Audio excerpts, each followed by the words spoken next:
continuidade ao vídeo anterior, né? Desculpem a minha pouca experiência em gravar vídeos, mas eu tô percebendo que é melhor fazer vídeos mais curtos, né? Até 15 minutos talvez seja o ideal. Mas eu tô tentando fracionar para falar desse livro como um todo para vocês, né? Reforço que o ideal é que vocês leiam o livro. Eu jamais vou conseguir passar ele na íntegra, mas vou pontuar aqui para dar uma contextualizada. Mas seria muito bom que vocês procurassem. Tem em PDF, vê lá aí comigo, certo? E aí eu estava num momento onde eu falo da amizade de Cicely Saunders com o David Tasman, né? Vou chamar ele de Tasman, como costumam falar e chamá-lo. E aí, o Tasman como um paciente oncológico, né, em algum momento terminal, em algum momento ele recebeu alta, e Cicely conta que ele não tinha ninguém, né, não tinha família, tinha poucos amigos, e ela começou a fazer esse papel, né, de visitá-lo, inclusive na pensão onde ele morava. Depois ele voltou a ser internado num outro hospital, não que ela trabalhava, num outro, ainda assim, ela permaneceu acompanhando, né, por ver toda a dificuldade dele se manter sozinho ali em tratamento. E ela se dispõe a fazer isso por ele, né, e ele volta para o hospital e ela o acompanha até o fim da vida mesmo, literalmente. Mas nesse intercorrer da amizade, né, que aconteceu, eu não lembro agora, mas tudo durou 4, 5 meses, não lembro agora, mas enfim, ele tinha um valor que ele quis doar para ela, né, 500 libras. Eu até tive a curiosidade de converter, é o que dá R$3.700 hoje. E aí ele fez essa doação de 500 libras, é como se fosse uma herança para ela, né? Ele diz que deixou essa herança para ela. E na verdade o principal que ele deixou foi uma frase que é muito simbólica, além de impactante. É uma frase conhecida no movimento, né, que foi o pontapé. Inclusive, ela chega a mencionar isso no livro, né, que uma das motivações foi esse desafio. Porque eles dialogavam sobre isso, porque eles perceberam ele como paciente, ela como profissional, percebeu que os espaços que tinham construídos, os hospitais onde havia o tratamento, não havia algo exclusivo para esses pacientes, né? Já tinha um hospice, né, um local de passagem para pacientes, mas não um tratamento assim exclusivo para pacientes em estado terminal. Então, ele sentiu essa necessidade e pontuou para ela, né? E ela também percebeu essa necessidade de ter esse espaço. Então, quando ele doou as 500 libras, né, ele fala uma frase que é linda e, como eu falei, né, é meio que o chão da motivação dela, além de todo o movimento que certamente essas alturas ela já tinha, né? A gente percebe que ela tem essa sensibilidade. Então, ele fala: serei uma janela no teu lar. Serei uma janela no teu lar. E quando ela, 19 anos depois, ela fala no livro que ela repetia, comentam, né, que ela repetia isso. Eu passei 19 anos para construir o hospice, porque ela conta da data da morte do Tasman. Então, ela disse que construiu o lar em torno da janela. Essa janela, que é a janela de Davi Tasman, né, simbolicamente, ela é o símbolo, ela é o foco daquele hospice, né? Então, ela fez questão de dizer que ela construiu o lar em torno da janela, sendo a janela o objeto ali central, né, em função da frase. Ela também, em uma entrevista, também ela faz menção no livro, mas em uma entrevista ela diz que ele já bem debilitado, né, em um dia ele pede para ela falar algo para ele, conversar com ele, você não tem nada a fazer por mim, a falar comigo.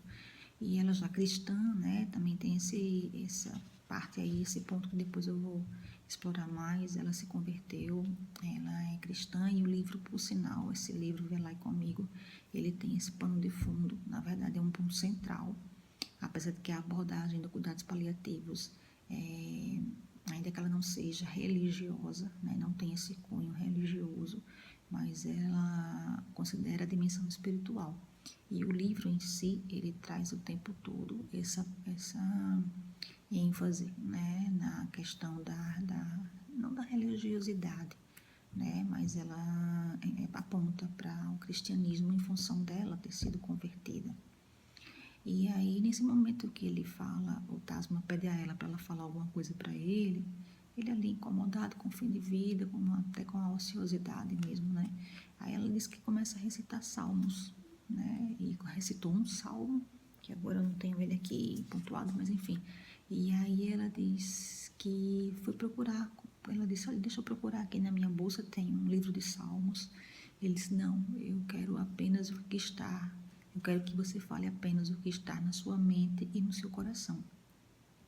Então a gente percebe que o Tasman tinha essa sensibilidade e meio que provocou a sensibilidade que a Cicely certamente já tinha, né? Então o que eu quero dizer com isso? Eu quero pontuar que esse, aparentemente, né, até onde a gente consegue conhecer, é o ponto-chave, é o ponto central, é o pontapé para o movimento acontecer, né? Dada a necessidade de ter um espaço específico de cuidados específicos exclusivos para esses pacientes terminais, né? Ter além disso, dessa necessidade percebida por eles, essas colocações do Tasman e a maneira como ele conduziu e que ele provocou e meio que desafiou ela levar isso adiante, né? A partir dessa frase, serei uma janela no teu lar. E essa outra também que ela considera muito, né, dele querer que ela falasse o que estava no coração, apontando para a questão de construir algo em torno disso, né, do amor mesmo pelo próximo, de servir ao próximo nesse sentido. Então, dando mais continuidade aí, né, dando uma avançada na verdade, ela como uma assistente social, ela começou, o Tasman faleceu em 48, em 48 ele faleceu, né, deixou essa herança de 500 libras, né, que eu falei para vocês. Sim, um ponto focal também é que ele, justamente, ele fala em dignidade e qualidade de vida. Então, que os pacientes tivessem um tratamento com mais dignidade e qualidade de vida. Claro que isso ao longo do tempo foi amadurecendo, né, mas a princípio já era algo bem essencial do cuidados paliativos. E aí ela começa, mesmo com a morte dele, ela continuou a trabalhar, né? E um superior dela na época, um chefe médico, advertiu não, meio que chamou a atenção dela que ela precisaria aprofundar o conhecimento, sim, porque ela passa a se interessar especialmente pela condição da dor dos pacientes. Tem inclusive um capítulo no livro que ela fala naquele momento, naquele contexto, as drogas que eram usadas, né, as medicações, os remédios, eram muito básicos, muito básicos. A gente está falando de 50 anos atrás, né? Então eram muito básicos. Ela cita, eu não lembro o nome das substâncias, mas está lá no livro, bem específico mesmo. E ela disse que começou a estudar sobre o controle da dor, inclusive é um foco também nos cuidados paliativos, né? O alívio do sofrimento. E, a princípio, o cuidado da dor física, o controle da dor física. E o médico, o superior dela, chamou a atenção dela, disse, se você quer, enfim, aprofundar mais as suas pesquisas, porque ela começa, ainda como assistente social, ela começa a se interessar e ser investigadora, uma pesquisadora, né? Pesquisadora na área. E aí ele diz, olha, você precisa conhecer mais e você precisa... Ele estimulou ela para fazer medicina, enfim. E ela fez medicina, ela já tinha seus 40 anos quando ela fez medicina, né? Me perdoe se eu errar uma data assim, que não dá para eu ficar filando aqui o tempo todo, mas acho que ela tinha por volta de... Isso foi em 51, né? Em 1951. O Tasman morreu em 48 e em 51 ela fez medicina. E aí sim, tem até uma brincadeira que eu já ouvi em algumas lives que chamam ela de equipe multiprofissional, a própria Cicely, né? Porque ela começou com a enfermagem, além do outro curso lá que ela tinha iniciado, né? Mas enfim, ela começou com a enfermagem, depois foi para o serviço social e depois como médica, né? E aí ela continuou atuando como médica. E assim ela fez e foi aprofundando.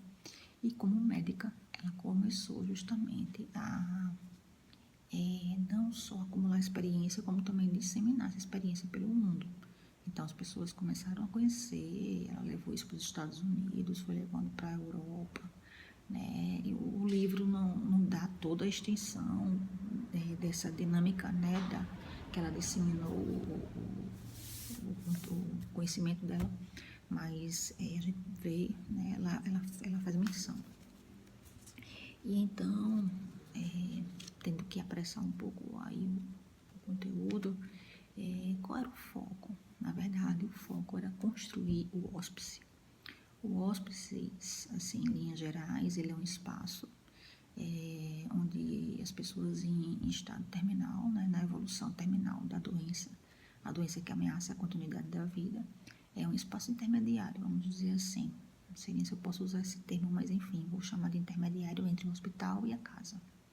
Né, porque existe uma motivação, existe um estímulo, né, para as pessoas serem cuidadas em casa, mas nem sempre existe uma condição para isso. Né? Então, quando as pessoas estão internadas e naquele ambiente hospitalar já não é tão necessário, né, vai ser supérfluo, né, os tratamentos curativos já não são mais pertinentes, né? Já não é possível nesse sentido, né? E aí, para não cair naquele vazio de não tem o que fazer, que a gente infelizmente ainda escuta, né? Já não tem o que fazer. Tem sim, tem muito o que fazer.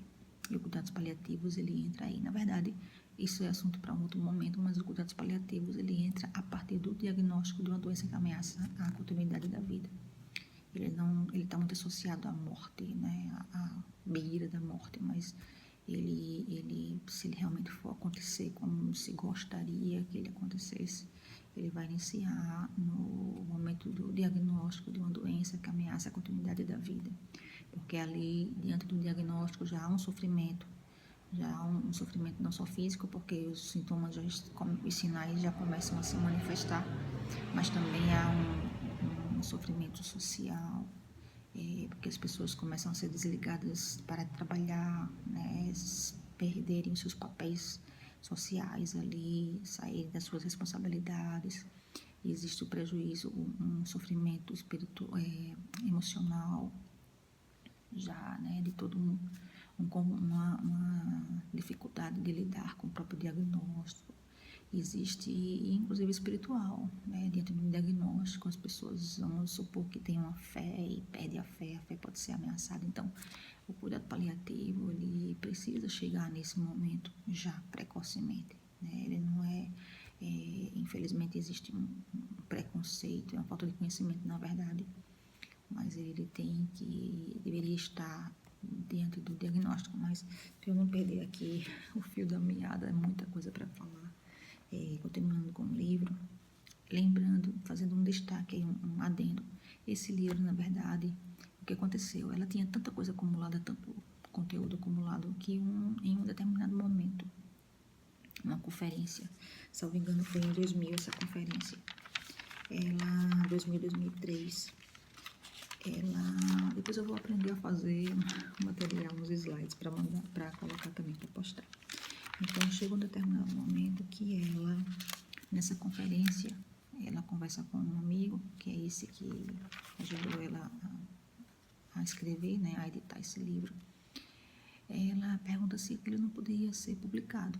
E ele tem a ideia de recuperar alguns outros textos dela, anteriores, né, e fazer como 5 textos, né, essa obra, né, essa Velai Comigo, com 5 textos, sei lá, chaves dela, assim, textos bons demais, né, que explica toda a origem, toda a história. Então, ele decide fazer uma coletânea com esses livros, com esses textos. 5 textos, né, em especial o que se refere a uma conferência realizada em 2003.